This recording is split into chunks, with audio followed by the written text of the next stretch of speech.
So your back is hurt, and you're not saying that it's Brendan. No, it wasn't Brendan. You were saying that he kind of threw you around a little bit. He throws everybody around. I mean, look at these bruises, that's Brendan. Brendan just giving me a friendly little squeeze. I did shake his hand earlier, and Brendan's got a grip.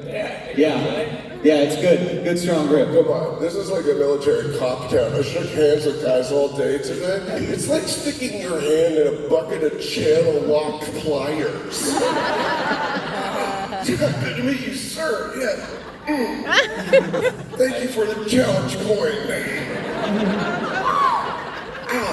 Now, as people who have answered the mummy questions for a long time, lots of mummy questions, I'm sure, this weekend, I'd love to ask, what's one question about the mummy that you get asked so much that you secretly hope nobody ever asks it again? When are you going to make another one?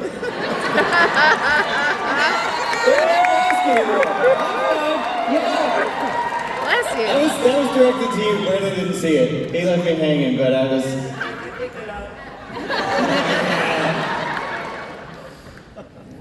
How long? September, that's the answer. Get off the back already. Next. How long did the body paint take? Oh, yeah. How long did the tattoos take? How bad is a camel's breath? That's actually a really good question, and I want to know the answer to that one. I think Brendan's got the definitive answer to the camel question. Did you know that you can ride a camel at full throttle and that thing can turn around and look right at you while it's galloping? And then this giant, pink throat bag will morph over the side of its head and slime will come off it and it'll go, I can attest that camel veterinary and dentistry is not a priority in North Africa. And those are the nice ones. Now, there have been so many versions of the mummy over the years. At what point did you guys realize that your version was the one that fans were gravitating towards the most? When we made the second one.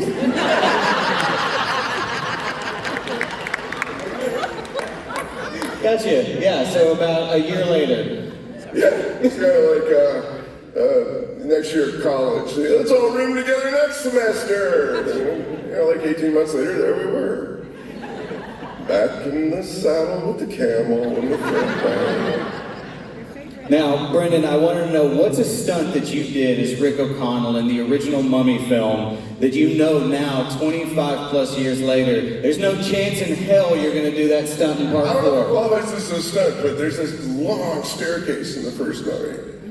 And Steven's like, look at the stunt man to double you on this. And I was like, no, I got this. He's like, you sure? I'm like, yeah. Well, I managed to do it twice without completely eating it, but it was running down the staircase. If you asked me to do that now, man, it would be a cheese grater. You wouldn't want to see that. Which is why we're going to have awesome doubles in the next one.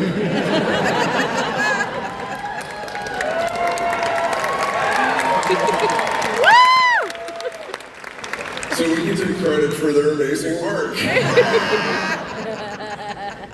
Odin, I wanted to say, Ardith walks into every scene like the coolest person alive. And there's this, it's true, there's this rumor though that he later changed his name and spent some brief time as a gigolo. Can you confirm? So he changed his name to what? Just till he changed his name. I don't even know in the reference what you're talking about. No, I don't. What? No, it's not true. By the way, coming into the room as is it just me or you guys? Am I too old? Like you're understanding? Yes. Okay. The way the sound is reverberating. It's driving me a little insane. But you guys hear it okay out there, right? Yeah. You guys can hear us okay? Yeah. Okay, good. Well, how convenient for you. to the running into the room with the coolest, I just have an angry resting face. Most of the time I'm dying inside. So humble. You're so humble. I really love it because it takes a lot of work to be effortlessly cool like that, doesn't it? I just messed up the word effortlessly in front of like a lot of people right there. So, see? Listen, when I did do John, oh wait, I'm sorry, John's gotta go. John's gotta go catch a flight. Everybody, please!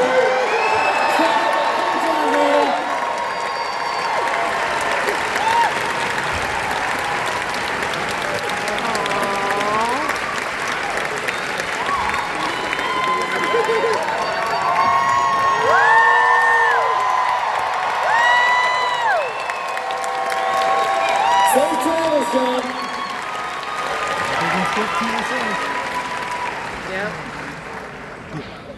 We'll miss him. So I'm gonna miss that Scotsman.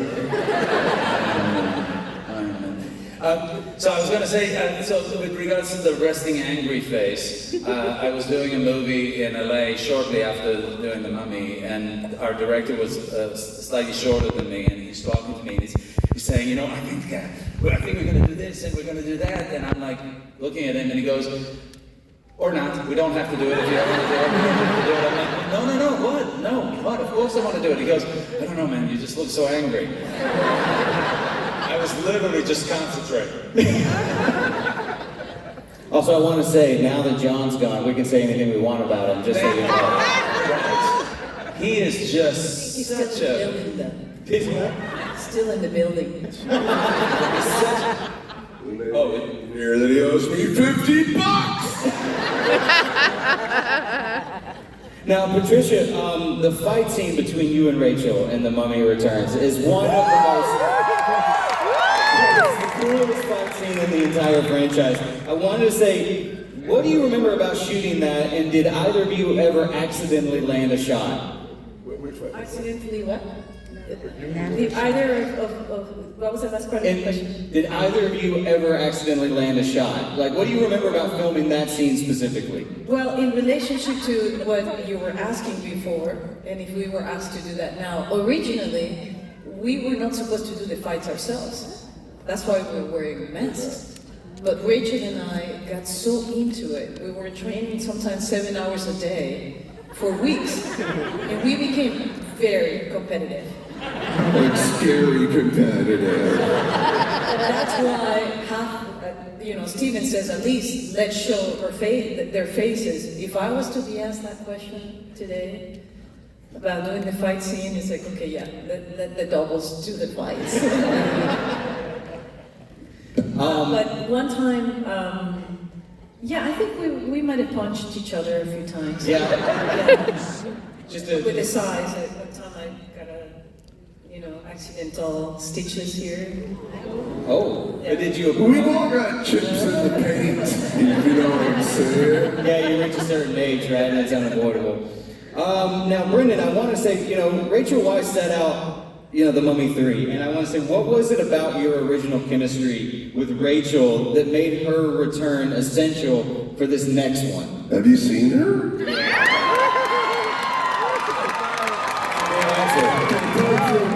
Easy on the eyes thing. Are you really impressed by talent? Skill, charm, intelligence, good sense of humor, good sport, tough as nails, funny as cheeky, and an actress who absolutely, I don't mean like stands her ground defiantly, but she stands up for what that character needs and wants. So I'm going to tell you something that just occurred to me, because when we were auditioning to get the part, I was hired already, and I came into Universal Studios for a meeting, and the casting director wanted to have a chemistry read. I've so much really weird chemistry. Anyway, I think we put two actors together, point a camera at them, and see what they look like. So we did this, and we're reading the sides to each other, and the casting director is doing the casting director there. We read the sides, And the casting director gives Rachel a note. We were reading a scene about getting treasure, about deciphering. I think it was a scene that didn't make it into the movie. And the casting director gave Rachel a note and said, "Can you make more out of what she really wants to have about getting the treasure?" And Rachel looked right back at her and said, "No, actually, she really doesn't want the treasure at all. She just wants to feel empowered. She just wants this guy to take her seriously." And she just got it right away. Yeah, and she was right, too. And that was certainly, from what I saw, we saw, that was the thrust of her whole character. She's gonna do right by herself. She's gonna upset the Bembridge Scholars Old Boys Club. And can I just say, how many, well, women in particular, over the last 18 years, have you seen come through all the lines at the cons? I've lost count already today and yesterday. It's probably at least 8 or 9. People come through and said, "Brennan, I became an Egyptologist. I became an archaeologist. I became a historian. I became a librarian because of this movie." It's not a coincidence. She's inspired a whole generation of deep thinkers. Well, I think I speak for everybody when I say we're all excited that Rachel's coming back, aren't we?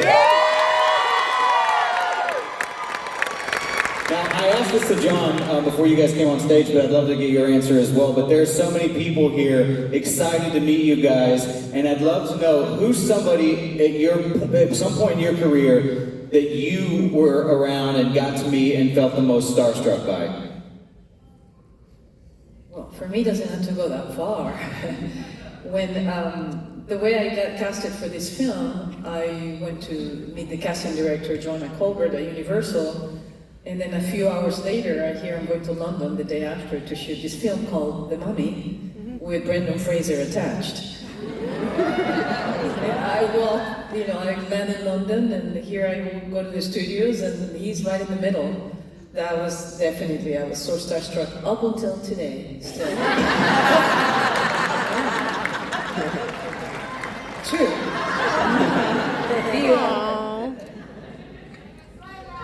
Viva Venezuela. Viva Venezuela, sí. Yeah, I think, I don't really get starstruck so much because the good thing about me is that I don't have a facial recognition, so most of the time I'm like, "Oh, hey, I know you from somewhere," and then only afterwards I realize, "Oh, I know you." Even if you are starstruck, they'll never know because of the resting angry face. Yeah, because of your angry face. But, the thing about it is they always tell you never meet your heroes because sometimes it's very disappointing. And I'll kiss ass a little bit here, but this guy is just such a gem. Very disappointing.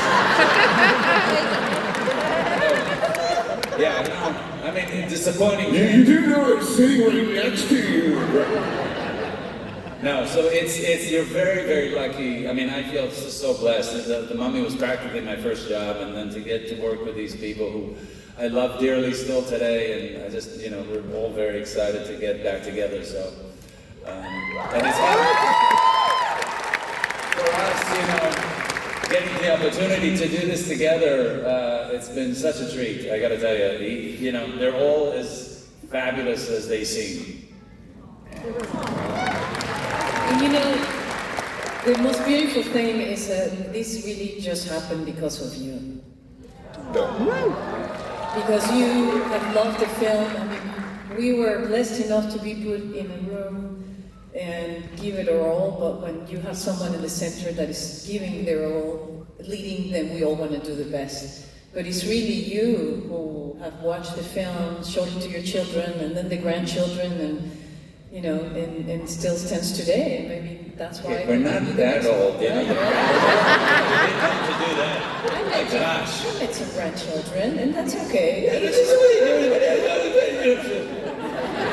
No, but it's true. I mean, I watched it when it originally came out, and I've since shared the entire trilogy with my son, and we love that. We love the movie so much, all of them, and so we're all so excited to be here with you guys, and can't thank you enough. So thank you very much. It really means a lot to us. Brendan, you can't get out of the starstruck question though. You got to tell us your answer.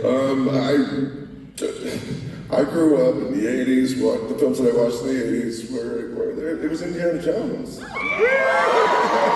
was Spielberg pictures. That was the platinum standard. I was a huge fan. Everybody else. Fast forward a couple of years, and I find myself in again a meeting, a casting group, with Harrison Ford. And I'm doing my damnedest not to lose my because Harrison Ford. But you know what? You should meet your heroes because he's just a solid, regular guy. And I didn't have to contend with that starstruckedness that you get around super famous people sometimes at all. Because he's a gentleman, and he put the needs of others ahead of whatever he wanted from moment to moment. And he's a regular guy. Who else does that, though? Brendan!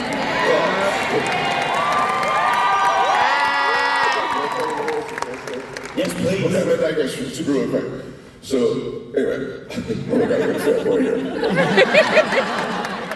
The guy who just told that whole thing about the humble thing, it's all bullshit. Listen.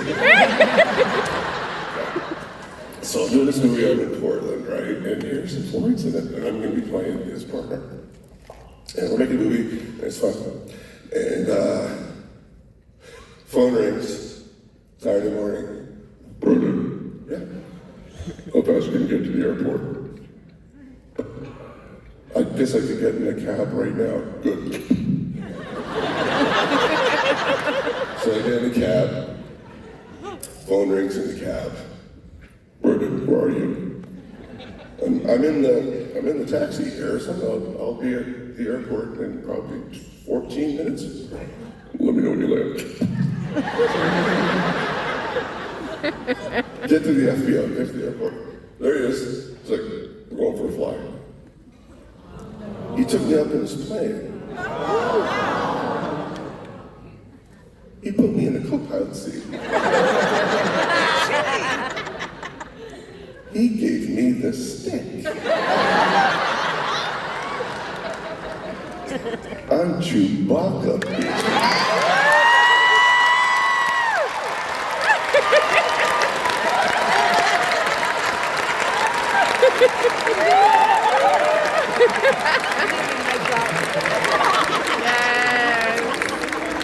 I'll see you later. Now, I can't top that, but can I tell you my Harrison Ford story real quick? Okay, so here it was. I was interviewing him on a red carpet, and my son was with me, and my son is taller than I am because I'm deceptively old. And as I was talking and finishing the interview, I pointed at my son and I said, "That's my son, he's a huge fan, if you could just wave at him real quick, it'd make his day." And so he does, he waves at him, and he leans over to me and he goes, "That's your son?" And I said, "Yeah," and he goes, "He doesn't look anything like you." And I was like, "Yeah, no, I punch him on my weight, thanks," and he goes, and walks away. That's the guy. He's great. He's the best. One more, though. So we're shooting this scene, and it's a 50-50. It's two people sitting at a table talking to each other in a bar. And we're talking about, scientific stuff. It's really important. And yeah, it's just two people talking to each other across the table. And I got handed these lines that morning that cleared legal because I'm naming a foundation. And it turned out what was written in the script was the name of some foundation. And it really didn't pass muster with, the name was taken, something already. So they wrote a new name of a fictitious foundation, and they gave me the name of it at the last second. And it turned out to be a really wicked tongue twister. So I'm really bad at learning lines anyway. And every time I come to say the name of this new foundation, I'm fucking it up. I'm like, it's this working, flirkin', flirker.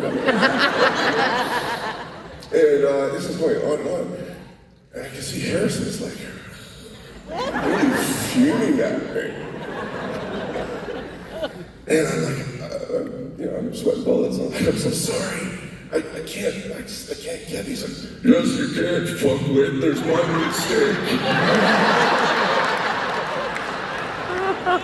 Reaches over, tears off a piece of gaffer's tape, grabs sides, gets a Sharpie, block prints the name of the foundation, takes the tape, puts it on the paper, smacks the paper on his forehead.